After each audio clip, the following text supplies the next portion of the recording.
उनको खालिस्तानी कहा गया, गोलियां चलाई गई, बड़े बड़े कील गाड़ दिए गए और 1.5 साल के बाद जी एक दिन प्रकट होते हैं, तपस्या में कमी हो गई, हम कानून वापस ले रहे हैं। सड़कों पे उतरेगा जिसके पेट और पीठ दोनों पे आप छुरा मारने का काम। प्रधानमंत्री को मजबूर होकर उसी राजघाट पर महात्मा गांधी के सामने सर झुकाना, समाधि पे नहीं गए, वो गोडसे की समाधि पे गए। मान्यवर, सरकार को आपके माध्यम से कहना चाहता हूं, भगवान को, अपने भक्त से भगवान श्री राम आपको श्राप दे रहे होंगे कि तुम हमारे भक्त को अपमानित कर रहे हो। भाइयों ने जी राम जी योजना के तहत 1000 करोड़ का भ्रष्टाचार यूपी में कर लिया। मान्यवर, मुझे आज वो दृश्य याद आ रहा है जब भारत की सरकार किसानों के खिलाफ 3 काला कानून लेकर आई थी और उस समय हमने रोका था। मान्यवर, निवेदन किया था, विनती की थी, हाथ जोड़ा था कि किसानों के साथ विश्वासघात मत कीजिए, लेकिन सरकार ने नहीं सुनी। सर, हमने विरोध किया, हम बेल में आए, सरकार को चिताया, हमें सस्पेंड करके बाहर कर दिया गया। सर, 7 दिन तक इसी संसद के परिसर में हम लोग निलंबित करके रखे गए। सरकार ने हमारी बात नहीं सुनी। 1.5 साल तक किसानों ने सड़क पे धरना दिया और 750 किसानों ने अपनी शहादत दी। संजय जी, उसके बाद पर बोलिए, वो उसी पे बोल रहे हैं सर, इसी पे बोल रहे हैं, इसी पे बोल रहे हैं। किसानों पे बोलिए, इस देश का किसान, बोलिए, इस देश का मजदूर, इस देश का अन्नदाता। सर, आपका चेहरा आ रहा है, मेरा भाषण मेरा चल रहा है, चेहरा आपका आ रहा है।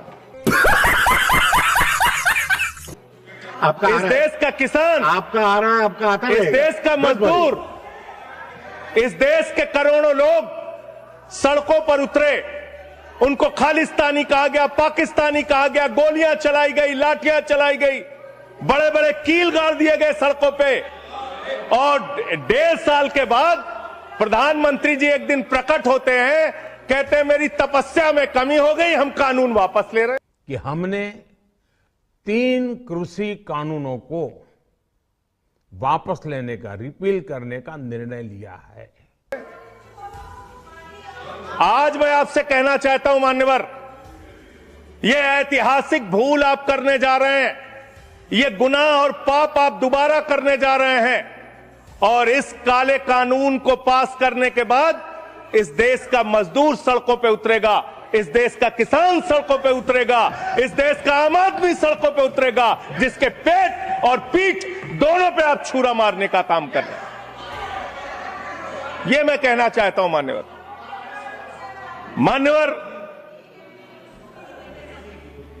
मान्यवर, यह बिल किस मंशा और उद्देश्य के तहत लाया गया है? इस बिल को आपने कह दिया जी राम जी बिल है, जी राम जी बिल है। भगवान श्री राम का नाम लेके कितना गुनाह आप अपना छिपाना चाहते हैं, कितना गुनाह छिपाना चाहते हैं? राष्ट्रपिता महात्मा गांधी से आपको क्या समस्या है मान्यवर? अरे वो राष्ट्रपिता महात्मा गांधी इतने महान है, इतने महान है, इतने महान है कि दुनिया के 80 देशों में उनकी प्रतिमा लगी हुई है मान्यवर, 80 देशों में। और जब G20 का सम्मेलन हुआ, दुनिया के तमाम राष्ट्राध्यक्ष आए, दुनिया के तमाम प्रधानमंत्री और राष्ट्रपति आए, तो भारत के प्रधानमंत्री को मजबूर होकर उसी राजघाट पर महात्मा गांधी के सामने सर झुकाना पड़ा। वो गोलवरकर की समाधि पे नहीं गए, गांधी की समाधि पे गए, वो गोडसे की समाधि पे नहीं गए, गांधी की समाधि पे गए।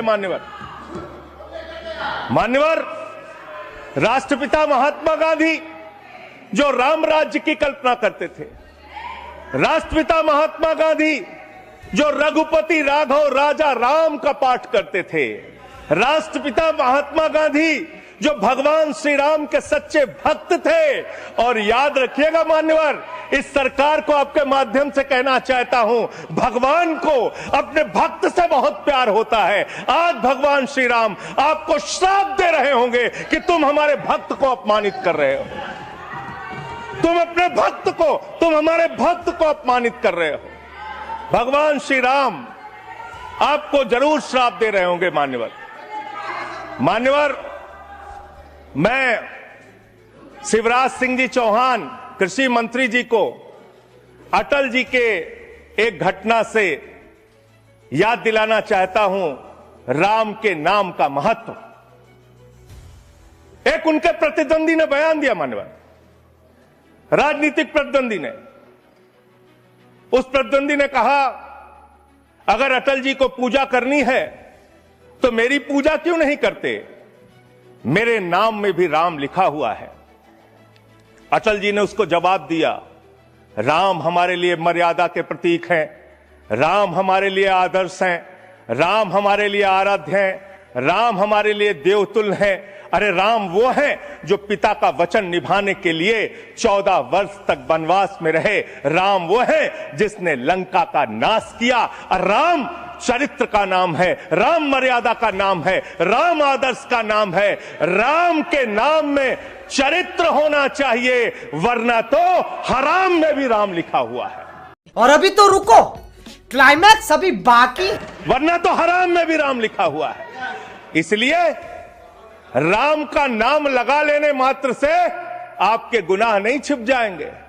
सुखराम नाम था ना मान्यवर, बेड के नीचे रुपया मिला था, बेड के नीचे रुपया मिला था। और मैं सोच रहा था कि जब क्या इस जी राम जी योजना से आप भगवान श्री राम का सम्मान कर रहे हैं या अपमान कर रहे हैं? आप भगवान श्री राम का सम्मान कर रहे हैं या उनको गली मोहल्ले गांवों में बदनाम कर रहे हैं? मैं पढ़ रहा था, एक खबर मिली, राजस्थान में मनरेगा योजना में 200 करोड़ का भ्रष्टाचार। मैंने पढ़ा गुजरात में 500 करोड़ रुपए का भ्रष्टाचार। ये सारे कागजात हैं। मैंने पढ़ा उत्तर प्रदेश में मनरेगा योजना में मजदूरों के नाम पे हजारों करोड़ का भ्रष्टाचार। हरियाणा में मान्य हजारों करोड़ का भ्रष्टाचार। सर योजना पे बोल रहा हूँ, सर योजना पे बोल रहा हूँ, मनरेगा बोल रहा हूँ, मनरेगा सारा कागज चाहिए आपको, इनके भ्रष्टाचार का कागज चाहिए सर दे दूंगा, इनको दे दूंगा। लेकिन अब मैं सोच रहा था कि अब अगर चर्चा होगी तो क्या चर्चा होगी, लोग क्या कहेंगे? अरे भाजपाइयों ने जी राम जी योजना के तहत 1000 करोड़ का भ्रष्टाचार यूपी में कर लिया। अरे भाजपाइयों ने हरियाणा में 500 करोड़ रुपए का भ्रष्टाचार जी राम जी में कर लिया। अरे भाजपाइयों ने महाराष्ट्र में जी राम जी के नाम पे करोड़ों का भ्रष्टाचार कर लिया। हाइपोथेटिकल बात कर रहे हैं। भाजपाइयों ने गुजरात में तो क्या बोलूं सर, क्या आपत्ति है इनको सर? क्या बोलूं, जी राम जी ना बोलूं सर? अब तो गुजरात में सैकड़ों करोड़ का भ्रष्टाचार भाजपाइयों ने जी राम जी के नाम पे कर लिया। पूरे देश में गांव में बिल पास नहीं हुआ है। विधायक, इनके बीजेपी के विधायकों ने जी राम जी योजना में भ्रष्टाचार कर लिया। तो ये आप राम को सम्मान दे रहे हैं कि राम को अपमानित कर रहे हैं? आप राम को अपमानित कर रहे हैं। अरे बैठ जाओ, चंदा चोरी की है तुम लोगों ने, बैठ जाओ, चंदा चोरी की है तुमने भगवान श्री राम के नाम पे चंदा चोरी की है। बैठ जाओ, बैठ जाओ। It's not going on.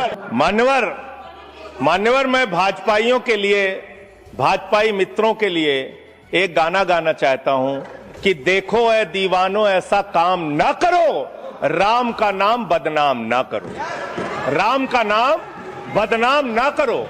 इस जी राम जी योजना के नाम पे पूरे देश में आप लोगों का जो भ्रष्टाचार है, हम नहीं चाहते कि वो हमारे आराध्य भगवान श्री राम के साथ जुड़े। आप वो भ्रष्टाचार, वो चोरी, वो सारे कुछ लूटखोरी वो जोड़ना चाहते, कमीशन खोरी राम जी के नाम से जोड़ना चाहते हैं। लेकिन मैं क्या करूं मान्यवर, मैं तो कह रहा हूं, आप फिर आ गए मान्यवर, हम लोगों को। हाँ तो मान्यवर, मान्यवर, हम तो कह रहे हैं, देखो ए दीवानों, ऐसा काम ना करो, राम का नाम बदनाम ना करो। लेकिन हमारे भाजपाई मित्र कह रहे हैं, राम राम जपना, पराया माल अपना। हमारे यहाँ ऐसा ही होता है। राम राम जपना, पराया माल अपना। इनका ध्यान लूटखोरी और भ्रष्टाचार में लगा हुआ है। इस कानून में क्या लिखा हुआ मान्यवर?